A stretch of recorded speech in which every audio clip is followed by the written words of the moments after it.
pero muy buenos días a todos los que nos escuchan y hoy nos acompañan en este jueves 7 de mayo de 2020. Y bueno, hoy quiero compartir con ustedes una temática, un tema muy especial, que tiene que ver un poco con la actualidad. ¿Cómo hacer? Es que todo es actual. Y empezando por un asunto, ¿no? Por una situación. Ustedes y yo hemos escuchado aquella frase que dice que las crisis sacan lo mejor y lo peor de las personas. Hoy nos encontramos, por ejemplo, en una crisis sanitaria. Hoy estamos enfrentando una pandemia que nos ha obligado, en muchos de los casos, o nos ha llevado, para que suene mejorcito, a una convivencia. Esta enfermedad, esta pandemia, ha hecho que la gente se tenga su tiempo de aislamiento, la gente vaya a sus casas, estés en sus casas, pero aquí viene un punto, ¿no? Y porque el tema del día de hoy, aprendiendo a convivir. Como hijos de Dios y como creyentes, siempre hemos últimamente recibido mucha información de Dios, respecto de Dios con el hombre, pero ese conocimiento de Dios o ese cara a cara con Dios que tenemos requiere que pongamos en práctica lo que recibimos de Dios. En la teoterapia aprendemos que el hombre es un ser triuno, formado por espíritu, alma y cuerpo. Basado en la escritura, ¿no? En aquello que dice 1 Tesalonicenses capítulo 5, 23, dice, y todo vuestro ser, ¿sí? Espíritu, alma y cuerpo se ha guardado. Ahí descubrimos cómo está conformado el ser humano. Y entendemos que tenemos una relación con Dios. Y de eso hemos estado hablando algunas temáticas que hemos hablado de lo que Dios quiere, cómo Dios me forma, o sea, y que se hacen efectivo con una relación con Dios. Pero también usted y yo tenemos un alma. El tema que vamos a ver el día de hoy tiene que ver con el alma. El alma es el área donde usted se relaciona con el prójimo. Y cuando vamos a hablar de convivencia, definitivamente necesitamos ver lo que en el alma, aquello que recibimos de Dios, se está efectivizando. Y la temática dice aprender a convivir. ¿Qué es convivir? Conceptualmente, convivir, dice, es habitar con otros en el mismo lugar. Hoy, ¿a qué nos ha llevado esta pandemia? A convivir. Hoy vamos a topar una parte de todo lo que es aprender a convivir. Créame que para mí ha sido muy enriquecedor este tema, porque primero que nada nos lleva a hacer la práctica de la fe. Usted y yo no podemos decir que tenemos fe y nuestros hechos con nuestro prójimo distan mucho de lo que Dios quiere, porque estamos hablando cada día de lo que hemos de hacer con el prójimo. Entonces, en el alma usted se relaciona con el prójimo. Muy bien. Entonces, hoy queremos ver este punto, ¿no? Con todos nosotros. Para ello tenemos que irnos a la Escritura. La Escritura es la que nos da el parámetro. Y tenemos que irnos al libro de 1 de Pedro.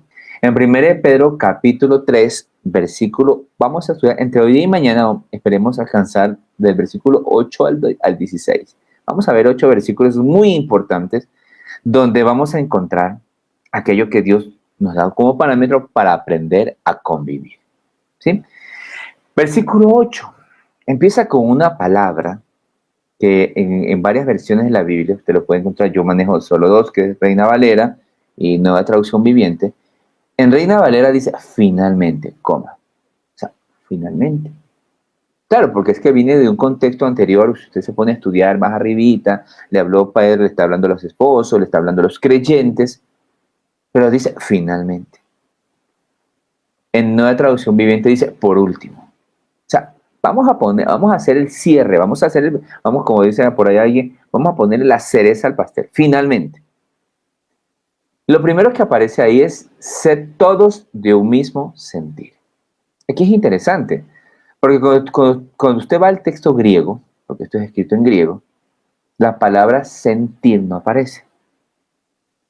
Pero el contexto tiene que ver con el sentimiento de todos los otros pasos que vamos a ver. Entonces, Reina Valera coloca sentir. Y cuando hablamos de sentir, es sentimiento. Un sentimiento que para empezar a convivir debemos manifestarlo, porque en el alma hay pensamientos, ¿sí? Sentimientos que generan emociones y que esto genera voluntad. Son como las tres funciones del alma. Estas tres funciones hacen que yo me aprenda a relacionar con el prójimo. Y si vamos a hablar de aprender a convivir, mis emociones, mis sentimientos deben estar correctamente canalizados. Para ello, ¿cuál es la primera consideración, si usted me permite decir esto, para aprender a convivir? Es lograr, o mejor dicho,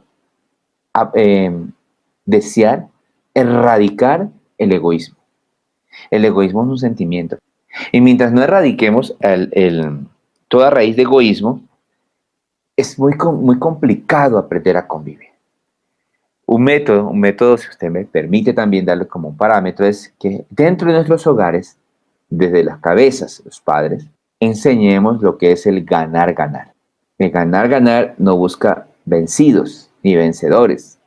Ejemplo, aquí se hace lo que yo digo. Es que yo siempre tengo la razón. Perdónenme, pero eso está generando un sentimiento de que alguien va a perder. O sea, usted es el que siempre lo dice, usted es el que siempre quiere ganar, usted es el que siempre quiere tener la razón. Cuidado. Porque aunque usted puede tener la razón, la idea es que no haya vencidos. Por eso es que hasta ayer hablamos del ministerio de la reconciliación. El confesarnos nuestras ofensas y hemos sido muy duros.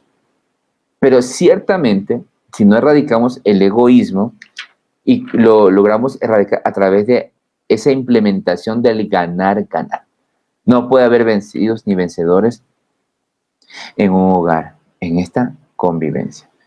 Y cuando estamos hablando del sentimiento, digamos que estamos buscando el sentimiento correcto, el sentimiento está basado y buscando la armonía. Conceptualmente, el término armonía, ¿sí? La armonía es necesaria, ¿sí? ¿Y qué es la armonía?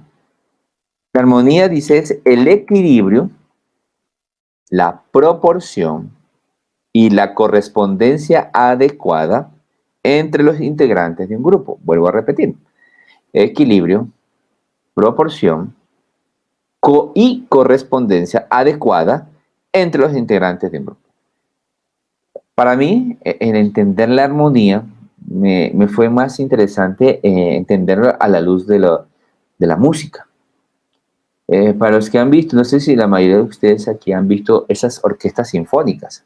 Siempre ven ustedes un director de orquesta que está dirigiendo diferentes grupos de gente que manejan instrumentos. Cada instrumento tiene su tonalidad, su característica, pero a su vez cada instrumento tiene partituras que seguir. Muy bien. Esto nos lleva a entender qué es el hogar. El hogar tenemos diferentes formas de pensar, somos diferentes, física, a veces hasta en la forma de proceder, somos diferentes. Pero tiene que haber un director de orquesta, ¿sí? Que lleva a que esos instrumentos, esas personas, bajo el mismo sentir, logren la armonía. Es decir, equilibrio, proporción y correspondencia entre los integrantes. Aquí es interesante esto, ¿no? Equilibrio, correspondencia y proporción adecuada entre nosotros. A veces hay argumentos, y hoy es fácil decirlo, pero es que en mi casa o en mi hogar o en mi familia, cada quien jala para su molino. Eso se llama egoísmo. Y eso ha sido enseñado, créame, el egoísmo fue permitido y fue enseñado.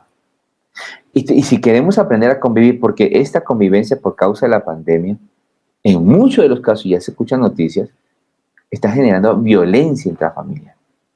Digamos, hablemos un poquito respecto de los cristianos, los creyentes. Estamos juntos, pero de pronto todavía con aristas, estamos todavía con sensaciones ahí de que ya no te soporto. Por el Señor me aguanto. Solo porque Dios, solo porque Dios. Pero no hay convivencia, no hay armonía, ¿sí? En el hablar, en el decir. Por eso es que cuando se notan estas circunstancias, tenemos que ser claros y contundentes. Miren, es que dice que Dios mira el corazón y no ve el parecer. Si Dios mira el corazón, ¿por qué el hombre no mira su corazón? Porque siempre estamos mirando el corazón de lo que emana otro, pero nos olvidamos de mirar nuestro corazón. Y cuando hablamos de esto, de que jalar cada quien para su molino y no entender lo de la armonía, estamos hablando que mi alma necesita sanidad.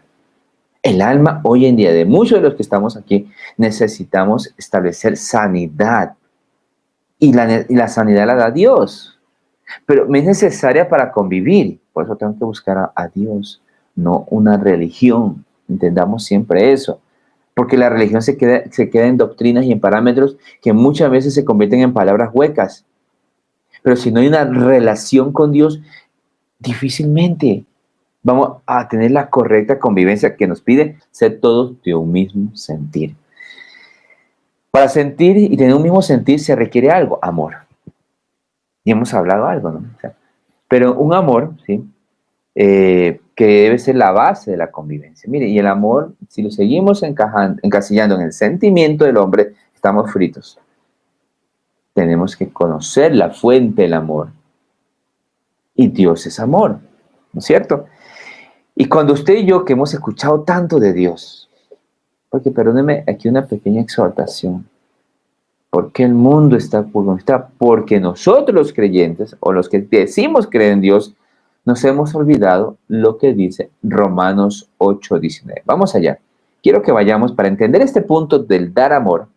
Este versículo que nos dice, queridos hijos de Dios, porque el anhelo ardiente de la creación es el aguardar la manifestación de los hijos de Dios. Vea qué interesante, ¿no? Hay otra versión que tengo aquí, traducción del lenguaje actual, dice, el mundo entero espera impaciente que Dios muestre a todos que nosotros somos sus hijos. Vea. Y tenemos que entender también algo, ¿no? ¿Quién es Dios? Y la Biblia, ¿qué dice? Dios es amor. Entonces dice, la creación está esperando la manifestación. Mire, si vamos a entender esto del tener un mismo sentir, hay alguien que tiene que dar el primer paso. Y usted me puede decir, yo vengo batallando, yo he dado. Sí, pero recuerde que para dar amor, usted y yo tenemos que tener claro las tres manifestaciones del amor. En esta familia, en la fe, yo doy gracias a Dios, porque me enseñaron y he aprendido que el amor no está basado en sentimentalismo. Porque si yo quiero entender el amor, que Dios es amor, me tengo que desprender del sentimentalismo. Y en el mundo usted encuentra extremos. Gente que no ama, que se le dificulta dar amor, o gente que sentimentalista y ejerce sobreprotección. Vamos de extremo a extremo. Cuando entendemos entonces que se hace importante y muy necesario para la convivencia, porque estamos hablando del convivir, y hoy más que nunca tenemos que aprender a convivir, dice que la creación está esperando la manifestación de los hijos de Dios. Y Dios en nosotros y con nosotros se manifiesta de tres maneras en su amor. Amor de ternura, aquel amor que es tierno, ternura, tierno. Es decir, que se da. Yo siempre he dicho que una forma de ver el amor de ternura es de los padres con los hijos. O mejor dicho, las mamás, que son las más, que cómo ama, cómo chévere. Pero también estamos llamados, ya que Dios así se manifiesta con nosotros, en un amor en disciplinas. No podemos decir que amamos y no podemos decir que estamos tendiendo el puente del amor si no se ponen parámetros, si no se ponen reglas de convivencia. Y Dios me las pone. Yo los amo, muchachos. Ahí están mis mandamientos. ¿Y cómo así? Para que se cuiden, para evitarles sufrimientos. Entonces Dios me da su amor en disciplina, me da parámetros. Y en el hogar tienen que haber parámetros. Vea, que deben de ser cumplidos así duela. Miren, en estos días, con tristeza me llamaron y me cuentan que uno de ellos tiene coronavirus. Y ellos son abuelos. La hija tuvo que viajar por trabajo a Estados Unidos y se quedó ahorita por allá. Y ellos han cogido mucho cariño a la nieta. Chévere, amor de ternura. Pero el abuelo, hoy parece coronavirus. Entonces yo le dije a la esposa, ve, aísla a la niña, aíslense ustedes. Pero es que la niña llora, la niña quiere estar con él. Pues que llore, le dije. Porque por el sentimentalismo no voy a tener otra víctima. Es que nosotros tenemos que entender que el sentimentalismo no quiere que yo entienda el parámetro de Dios. Y en la familia tenemos que poner parámetros. Y luego dice que la otra manifestación del amor es amor de disciplina, las consecuencias. Y un hogar que pone reglas y no se llevan a cabo las consecuencias. Por ejemplo, un papá le dice, te estoy hablando, si no lo hace, y está hablando 500 veces y no lo hace. Entonces el hijo dice, no, no lo va a cumplir este viejo, no va a cumplir. No, si usted promete algo por la disciplina, hágala, cúmplala. Y en esto siempre la exhortación con mucho cariño a las mamitas, que son como muy guiadas por el sentimiento y no ejercen la disciplina que se tiene que tener. Igual hay padres también permisivos, padres que son, yo siempre digo, panes de Pascua, que están de adorno ahí, que se requiere que seamos firmes y no lo somos. Pilas, se requiere dar amor. En sus tres manifestaciones, amor de ternura como parámetro inicial, amor en disciplina, parámetros a poner en la casa, y de disciplina de consecuencias. Muy bien. Estamos hablando recién de la primera parte, de sentir, todos de un mismo sentir, y el sentir necesita amor. Pero inmediatamente el apóstol Pedro me pone ahí y me dice, compasivos. La compasión, sí, es un sentimiento. Por eso estamos hablando y el sentimiento se desarrolla con el prójimo. Pero dice que es un sentimiento que aquí yo quiero que tengamos muy claro algo, hijos de Dios, que es mirando la necesidad y responder a esa necesidad. Hay gente que dice, ay, yo veo que está mal, yo veo que está, es como me da pena. ¿Y qué está haciendo? Y dice que en el manual de convivencia, así como veo la necesidad, también respondo a la necesidad. Por ejemplo, si falta comer en la casa, los integrantes, ¿qué tienen que hacer? Uy, sí falta comida, ¿qué estás haciendo? ¿Estás respondiendo a la necesidad? Si alguien perdió su trabajo y hoy no hay ingresos, ¿qué están haciendo los otros? Orando. Hay que orar, pero hay que actuar. O sea, es decir, todos tenemos que juntar el hombro. Tenemos que aprender no solamente a ver la necesidad, sino responder a la necesidad y ser muy sabios para no responder a necedades. Por ejemplo, en este tiempo, ay papi, yo quiero un iPhone 11. Oiga, mijito, primero está esto. Pero es que si no, tú eres un papá malo. Mis amigos sí tienen, que tengan.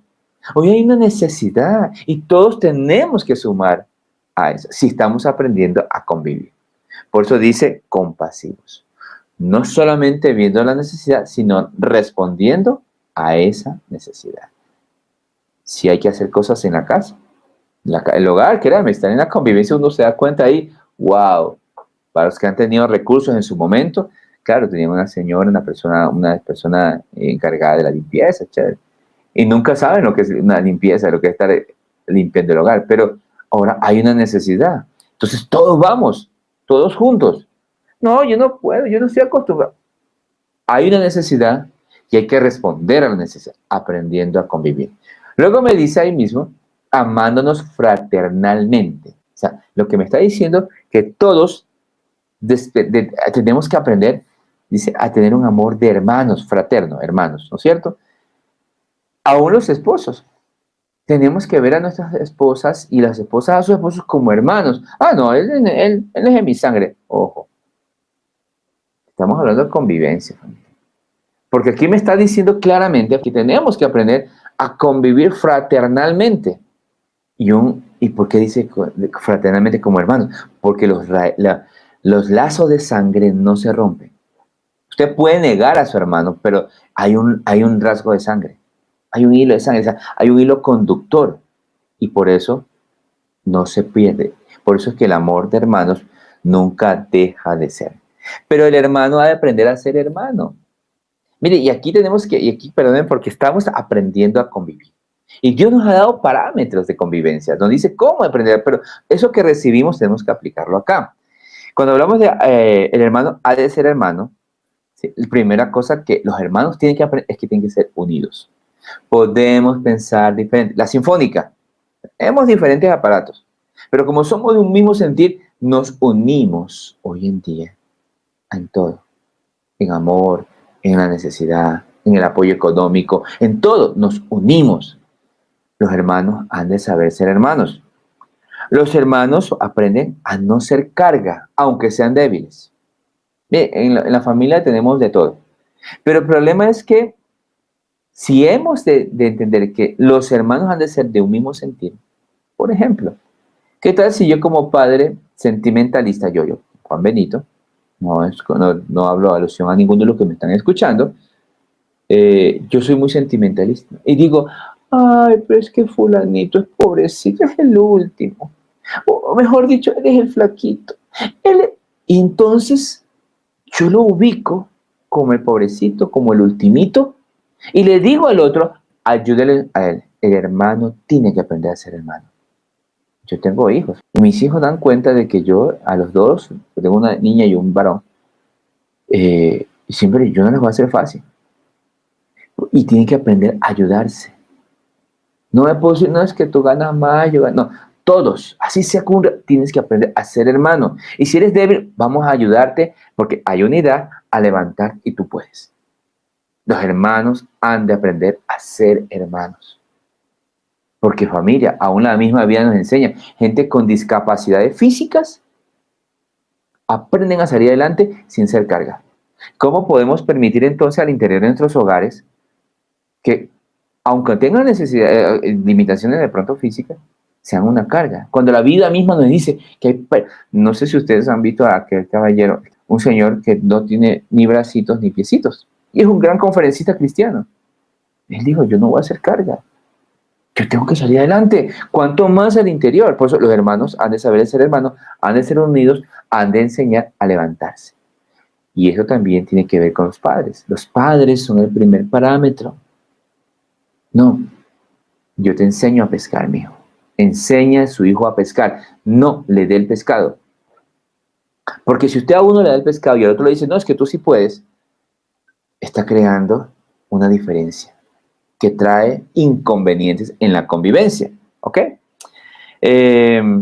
Por eso tenemos que ser de un mismo sentir. Luego me dice, misericordioso. Hablamos de no dar el pago que realmente la persona se merece. Eso hace Dios conmigo. Y yo voy a ser misericordioso porque yo recibo misericordia de Dios.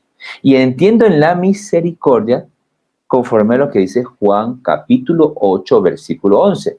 En Juan 8, 11, la Biblia me enseña una cosa, un caso. El caso de aquella mujer encontrada en adulterio. La tipa había incumplido la ley, moralmente fue encontrada en una situación muy comprometedora. Mejor dicho, ella había cometido un error, un pecado. Pero nos encontramos en el versículo 11 de Juan 8, dice, ella dijo, ojo, ninguno, Señor, porque Jesús le preguntó, ¿dónde están los que te juzgan? Ninguno, Señor. Entonces Jesús le dijo, ni yo te condeno, vete y no peques más. Cuando hablamos de la misericordia, sí, tenemos que enfatizar el asunto del haber aprendido del error. Si usted quiere aplicar misericordia en su hogar, en esta convivencia, la misericordia es, ¿aprendiste del error? ¿Aprendiste? El problema es que enseñemos a los nuestros, tanto esposos, esposas, hijos, hermanos, a aprender del error. Cuando usted aprende, le enseña a aprender del error, no es porque le remarca, y te acuerdas, y te acuerdas, y te acuerdas. No, eso no es así. Simplemente, lección aprendida, aprendiste. No te juzgo, pero no lo vuelvas a hacer. Hija, fallaste. Aprendiste, no lo vuelvas a hacer. Porque el abusar de la misericordia, aún hasta con el mismo Dios, Israel Dios le pasó factura. Ellos abusaron de la misericordia de Dios y tuvieron que ser exiliados. No abusemos de la misericordia. Hay que ser misericordiosos. La Biblia nos llama a ser misericordiosos los unos con los otros, pero no se puede abusar de la misericordia. Es algo que nos ayuda a convivir. Y luego dice, en ese 1 Pedro 3, dice amigables. En el griego, la palabra amigable se escribe filotrón, filotrón, mente. O sea, y es que filotrón significa amistoso de mente y amable, amigable. O sea, cuando yo soy amigo, soy amable. Y la amabilidad se manifiesta en el trato. Queridos esposos, esposas, Ustedes son el ejemplo del hogar. Pero ¿cómo se están tratando? Y hay una pregunta y mejor dicho, una reflexión más que pregunta que debemos hacernos. ¿Quién debería ser la mejor amiga del esposo? ¿Quién cree? Esto es una pregunta para los esposos y esposas que me están escuchando. Los que algún día fueron esposos, porque también hay casos. A ver, ¿quién cree que debe ser la mejor amiga del esposo? ¿Por qué hago esta pregunta? Porque la Biblia dice amigables. Y en el hogar están esposo y esposa. Pero de igual manera, ¿quién debe ser el mejor amigo de la esposa? La mejor amiga de mi esposo soy yo. Muy bien. Pero dice que el amigo ha de saber ser amigo. Porque hoy no hay esa capacidad de confianza para ser amigos. Si a mí la Biblia me dice, cuando yo recibo los parámetros de Dios, dice, seamos amigables. Y aquí va una pequeña gran digresión que va en contraposición de lo que dice la sociedad. Los padres no son amigos de los hijos. Los padres son los guías. Los padres son padres. Porque el amigo tiene una particularidad, tiene una confianza que a veces se pierde por falta de madurez en la relación de padres e hijos. Usted puede llevarse de maravilla con su hijo. Yo con mi hijo, el varón, yo me llevo de maravilla.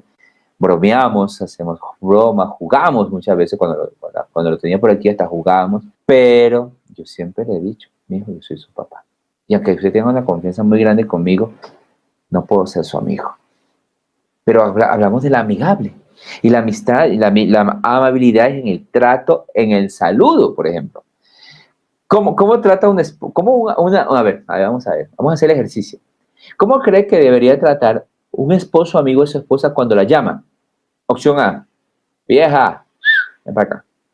Oye, ve, tú ven acá. O, amada mía, ven, mi amor, ven, te necesito. ¿Cómo debería ser el trato? Amigable. A veces somos muy amigables hacia afuera, somos muy buenos amigos hacia afuera, pero ¿y el de adentro? Y hoy en día la pandemia nos tiene una convivencia, que tenemos que aprender a convivir.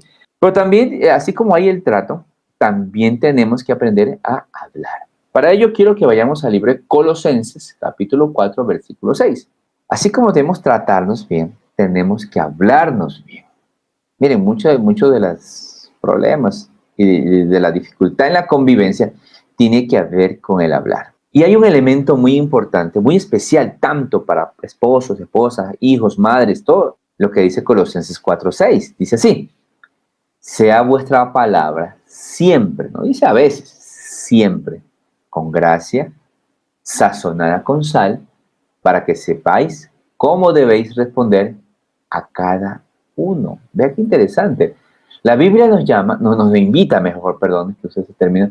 La Biblia nos invita, ¿sí?, a entender cómo debe ser nuestro trato. Y esto es muy importante. Créame que a veces el trato, el lenguaje dice sazonada.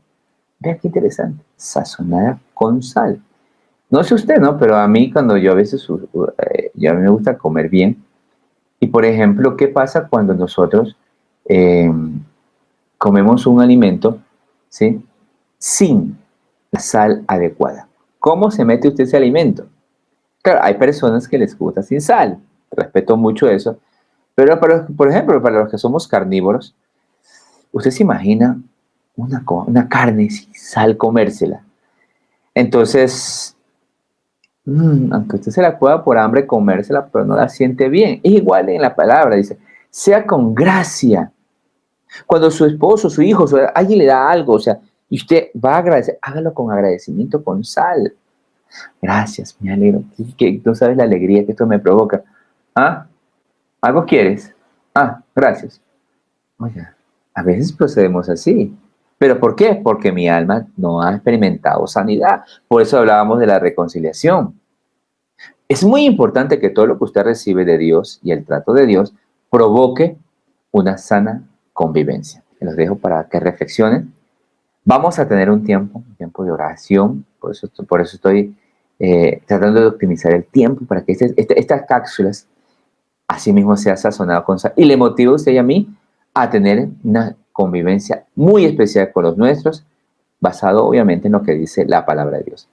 que me acompañen en una corta oración y entrar en esa sintonía hermosísima con Papito Dios. Amado Dios, gracias te damos por este nuevo día. Nos colocamos delante de ti para ser abrevados por tus torrentes de agua de vida. Llénanos, Señor. Necesitamos tu llenura, llenura del Espíritu, llenura de tu palabra, para actuar, para vivir, para disfrutar de tu hermoso tratamiento a nuestras vidas. Señor, que tu bendición sea sobre cada familia y que este tiempo sea un tiempo de paz para nosotros, aún sabiendo que hay cosas pendientes. Pero Señor, al igual que aquella mujer llamada María, hoy escogemos la mejor parte, que es estar en sintonía contigo. Quédate con nosotros, amado Dios, Espíritu Santo de Dios, guíanos. Señor, te lo pedimos en el nombre y en la autoridad de Cristo Jesús. Amén. Querida hijos de Dios, que Dios me los guarde, que Dios me los bendiga, que Dios me los prospere. Bendiciones a todos y no se olvide, como siempre le digo, si esta semilla le sirvió a usted, compártala a otros y cada día sean otros también los que alcancen esta bendición de Dios.